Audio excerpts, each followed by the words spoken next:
Baik, Assalamualaikum warahmatullahi wabarakatuh.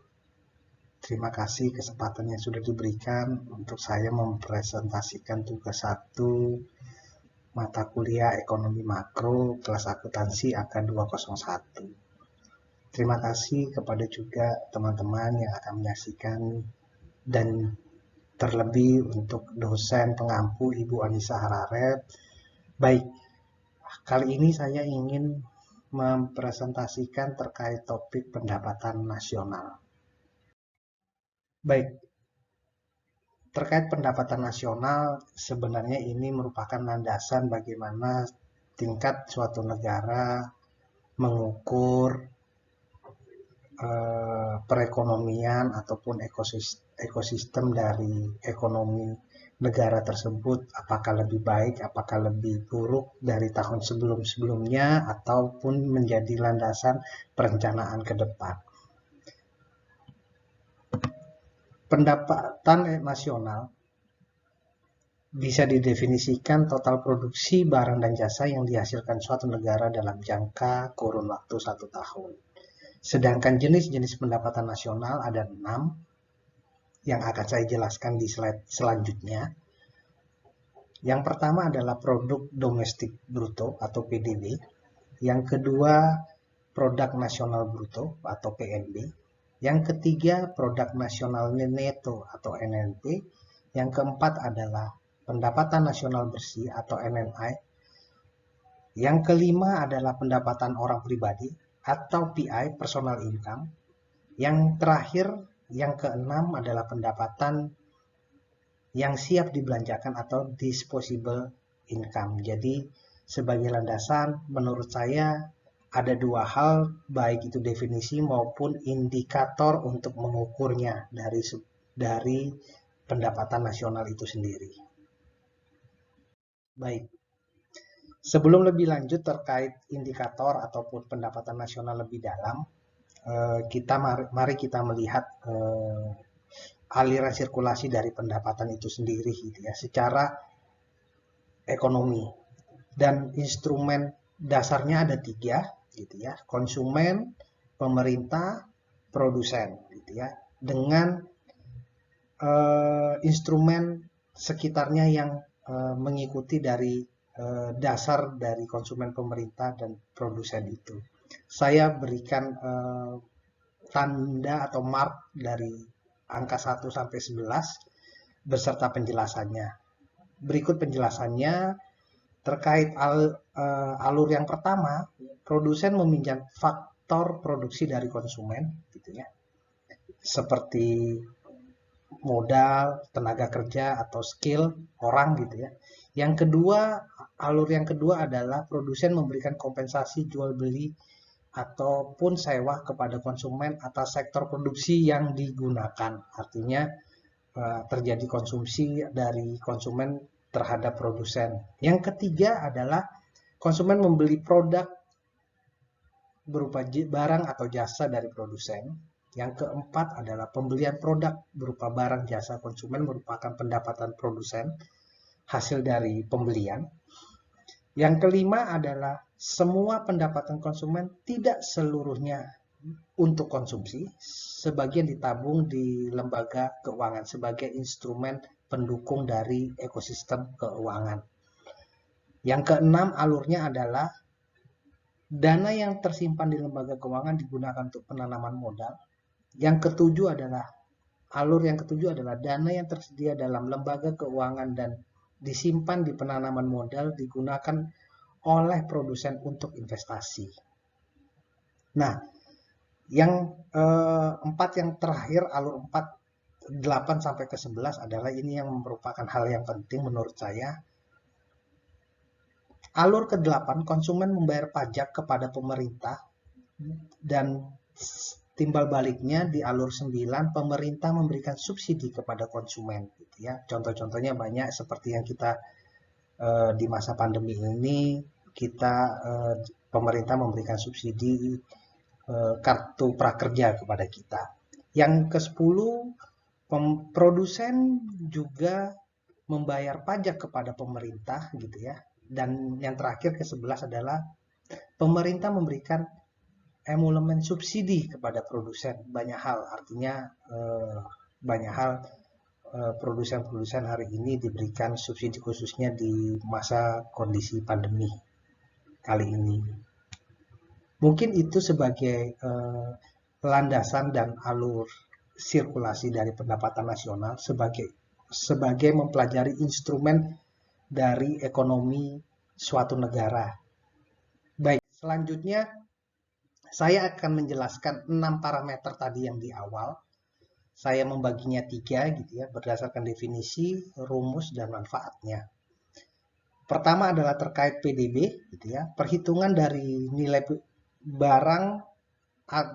barang dan atau jasa suatu negara dan warga negara asing yang tinggal di negara tersebut selama 1 tahun, artinya 12 bulan gitu ya. Secara rumus adalah GDP sama dengan pendapatan masyarakat dalam negeri ditambah dengan pendapatan asing yang berada di dalam negeri. Dan yang kedua adalah PNB, perhitungan dari nilai barang dan atau jasa yang dihasilkan oleh faktor produksi milik warga negara yang tinggal di dalam dan di luar negeri, tapi tidak termasuk WNA yang tinggal di negara tersebut. Artinya sebaliknya dari PDB gitu ya. Sedangkan rumusnya adalah GNP atau PNB sama dengan pendapatan WNI dalam negeri ditambah pendapatan WNI luar negeri dikurang pendapatan asing dalam negeri gitu ya. Nah, 4 parameter selanjutnya yang menjadi hal yang penting dan saling keterikatan adalah NNP gitu ya. Definisinya perhitungan dari nilai barang yang di dalamnya mengandung nilai penyusutan dalam proses produksi gitu ya.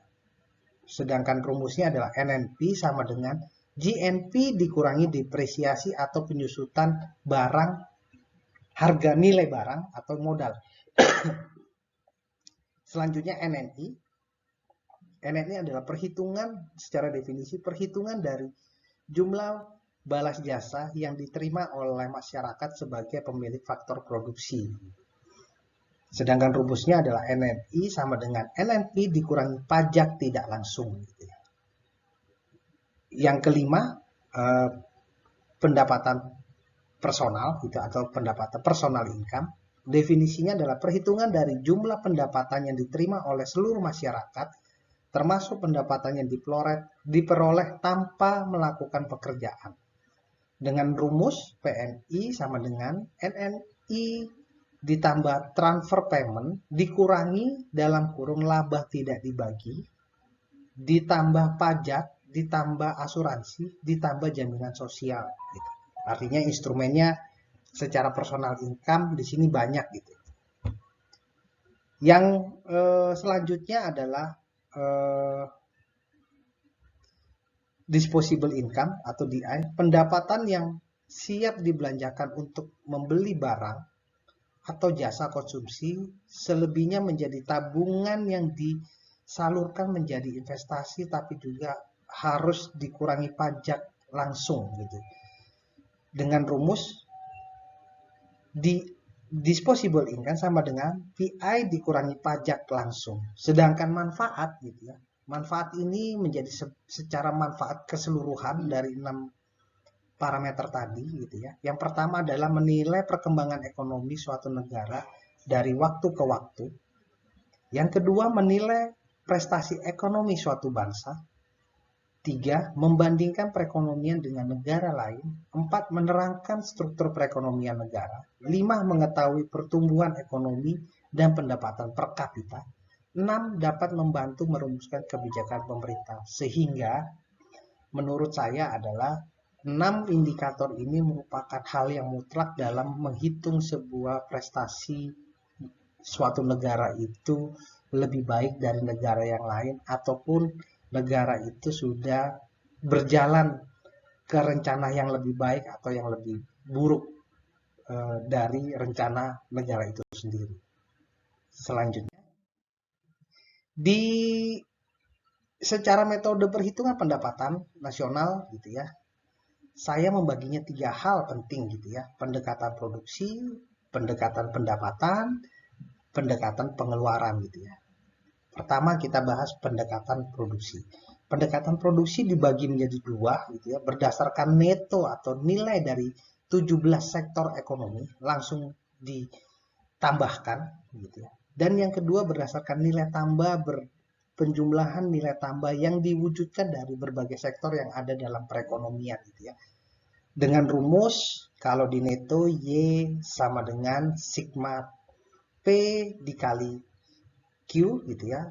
P di sini merepresentasikan produksi sektor, Q itu adalah kuantitas produksi sektor gitu ya. Sedangkan di nilai tambah sama gitu ya, artinya yang dihitung adalah nilai tambahnya. Sedangkan yang kedua gitu ya, metode perhitungan pendekatan yang kedua adalah pendekatan pendapatan gitu ya.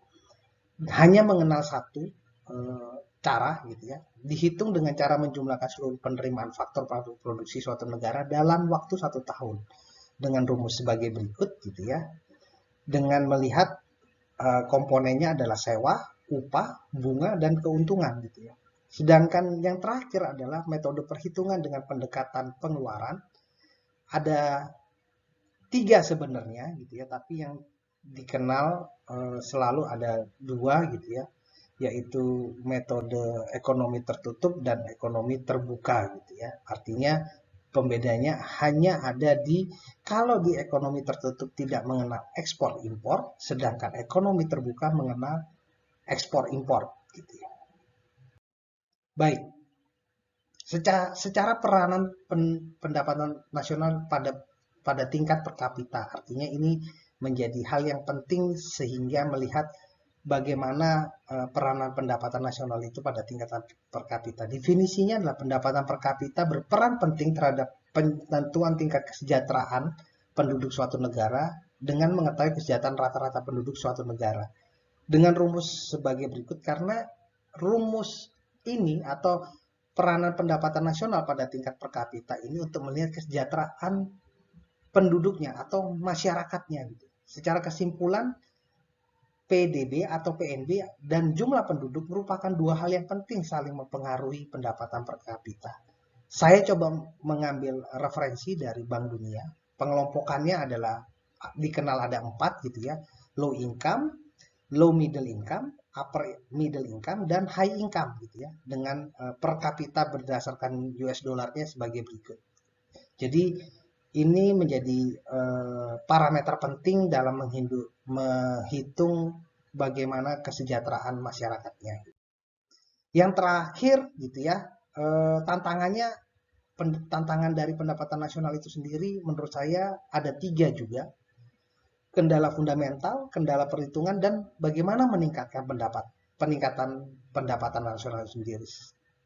Pertama, kendala fundamentalnya ada 5 gitu ya, besarnya GNP gitu ya, kualitasnya sangat tergantung penuh dengan kualitas SDM, ketersediaan barang dan modal, terus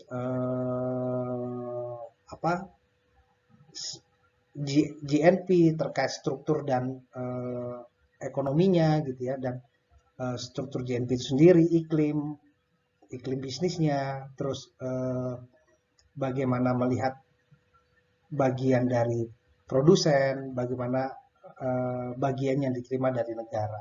Sedangkan kendala perhitungannya juga menurut saya ada 3 sebelum benar-benar bagaimana melihat data itu valid atau benar gitu ya. Yaitu bagaimana catatan data statistik yang banyak kurangnya, pencatatan yang bisa jadi multi ganda, terus terjadinya perhitungan yang masih banyak yang menjadi tantangan gitu. Sedangkan peningkatannya